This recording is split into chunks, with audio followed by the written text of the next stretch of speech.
Pizarro y la Fundación Española de Cusco. Por cierto, ¿se debería escribir con Z o con S?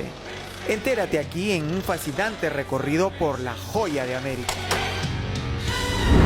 Es verdad que cuando Francisco Pizarro entra a la ciudad del Cusco, la encontró sitiada, además de algunas casas quemadas, y estuvo sitiada exactamente por los quiteños o por los atahualpistas. ¿Quién llegó con Francisco Pizarro? Para que conozca la fundación de esta histórica y hermosa ciudad, lo haré de aquí, precisamente desde la imponente ciudad del Cusco.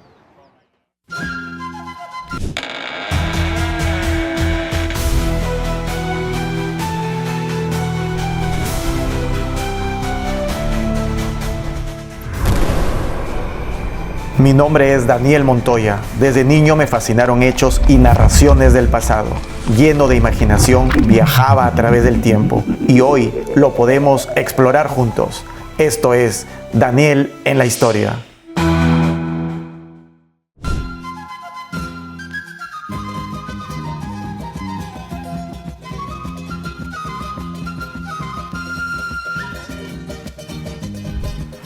Dos años después de haber desembarcado en Tumbes, Francisco Pizarro llega a la ciudad del Cusco junto con Diego de Almagro. Y cuando entra a la ciudad, sí es cierto que la encuentra sitiada por la gente de Atahualpa y por los enemigos también del Imperio Inca. Además, encuentra algunas casas incendiadas, totalmente en despojos. Va a fundar la ciudad a la usanza española un 23 de marzo de 1534. Y junto con los españoles que llegaron con él, va a repeler a los enemigos del Tahuantinsuyo, gracias también a la ayuda de Manco Inca.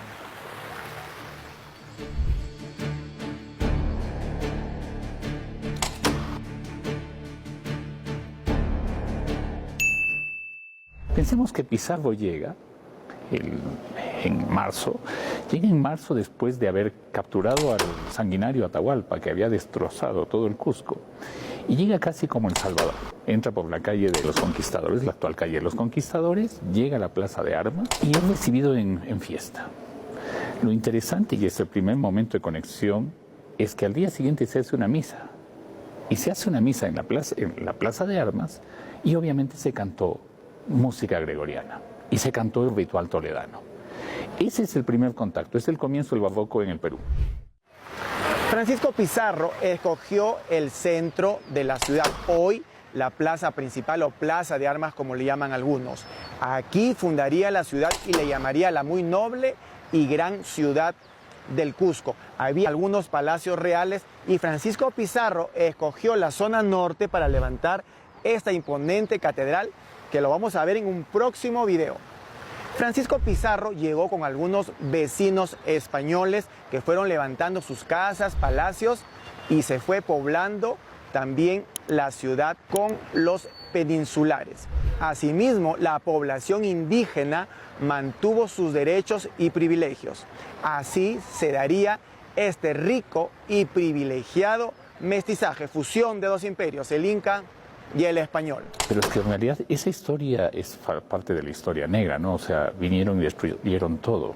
Estamos en un sitio que no destruyeron, construyeron. O sea, yo siempre pienso que, concretamente el Cusco, que fue el centro, tiene como dos periodos de gloria. El periodo incaico y el periodo español, que acaban con Bolívar. Después de Bolívar no pasó nada más, ¿no?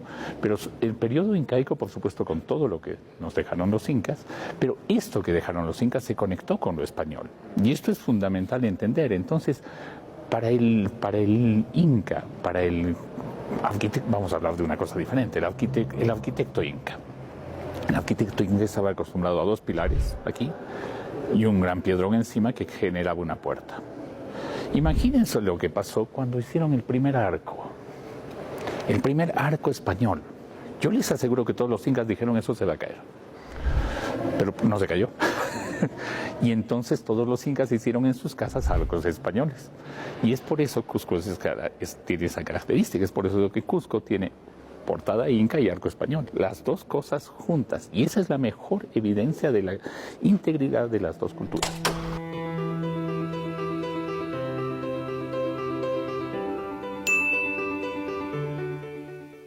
La palabra Cusco proviene del quechua Cosco, que tiene como definición centro del universo u ombligo del mundo, siendo la capital del Tahuantinsuyo además un centro ritual de adoración.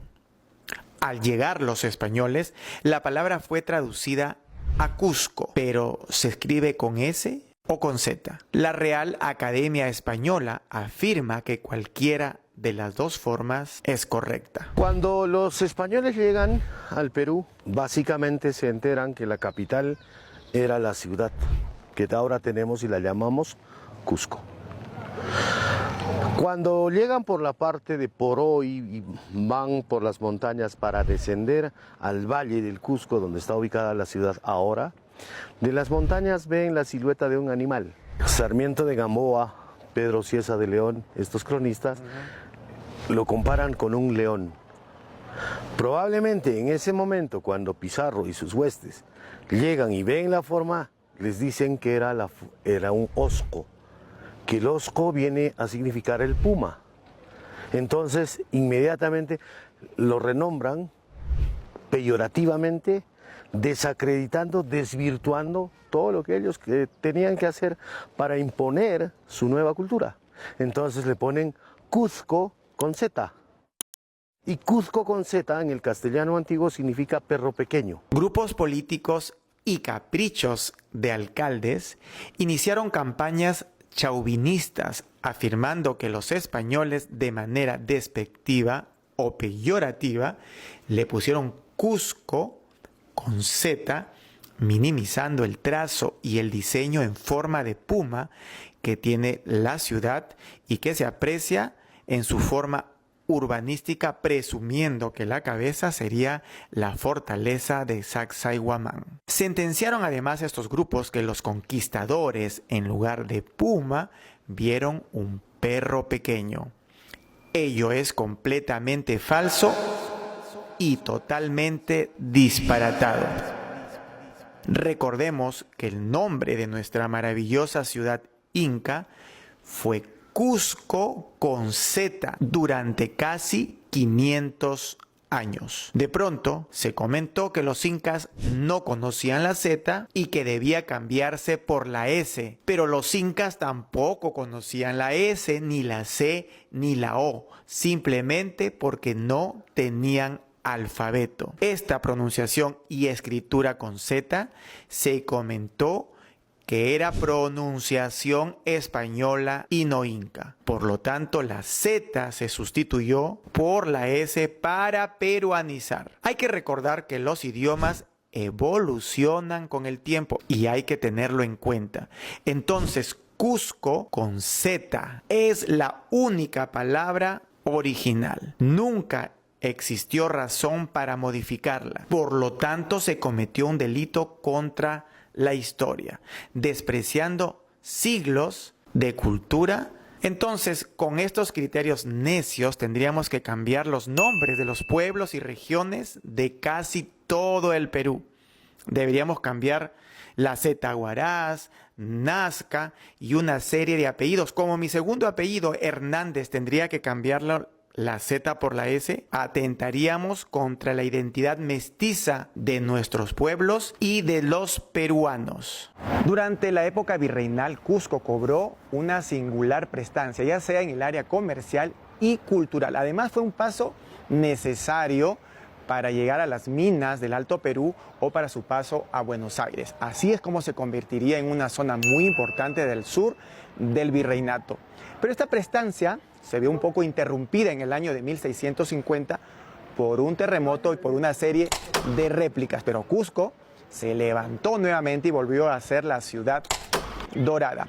Por aquellos tiempos del terremoto surge una efigie a quien los lugareños le tuvieron mucho respeto y devoción. Era el Señor de los Temblores, que hasta el día de hoy sale en procesión. Por su esplendorosa historia y la evolución de su cultura, Cusco tiene un especial reconocimiento a nivel del mundo. Pero además, títulos mundiales le han otorgado diversas nomenclaturas como por ejemplo Patrimonio Cultural de la Humanidad, declarado por la UNESCO, Patrimonio Cultural del Mundo. Cuando se reunieron los alcaldes en el año de 1978, alcaldes mundiales, en Milán, Italia, le otorgaron este título. Además, es capital arqueológica de América, Patrimonio Cultural de la Nación y Patrimonio Cultural Histórico del Perú, entre otros tantos títulos que la hacen merecedora por su reconocimiento a nivel mundial. En el año de 1780, la sociedad virreinal se vio convulsionada por la sublevación de un personaje, de Túpac Amaru II. Precisamente, este fue el colegio que estudió Túpac Amaru II.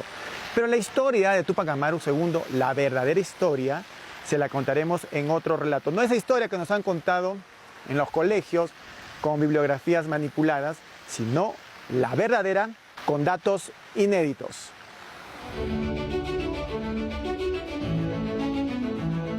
Es una de las principales fiestas religiosas donde congrega la fe, donde congrega la expresión de fe de este pueblo cusqueño, ¿no? Ustedes si vieran la Plaza de Armas de Cusco en el Corpus Christi, pues es una manifestación de fe espectacular. Las tradiciones indígenas se fueron complementando con las creencias y expresiones europeas. Esto va a originar o es producto de esta fusión, de este rico mestizaje que se iniciaría en el Cusco debido a la fusión de dos imperios, el imperio inca y el imperio español. Dentro de estas expresiones y festividades religiosas va a destacar la fiesta del Corpus Christi, una ceremonia religiosa llena de fervor por parte de los cusqueños. Y el Corpus Christi se va a celebrar 9 semanas después del Jueves Santo, según la semana tradicional de esta festividad. Y también hemos mencionado la gastronomía, una gastronomía mestiza. Y la mejor prueba de ello es el platillo del chiri uchu. Lleva gallina, que fue traída por los españoles, lleva queso, lleva pimienta y zanahoria. Todos estos ingredientes fueron traídos por los españoles y por supuesto también lleva otros ingredientes andinos. Y si estás en Cusco tienes que probar este platillo típico y emblemático como el chiri uchu. En cuanto a las danzas también se va a ver un sincretismo cultural, ya sea por los instrumentos musicales o por el vestuario. Por ejemplo, en la contradanza o en el carnaval cusqueño las mujeres usan la falda de Castilla y la mantilla, los caballeros el chaleco, el pantalón y la camisa. No hay que olvidar que el Perú es un país creado por la unión de las culturas inca y española con un mestizaje biológico, gastronómico y cultural. Cusco es el mejor ejemplo, el inicio o el prólogo de un mestizaje tan exuberante que se inició hace 500 años. Muna Cuiqui Cusco, te quiero Cusco, y nos vemos tú y yo en la próxima cuando entremos en la historia.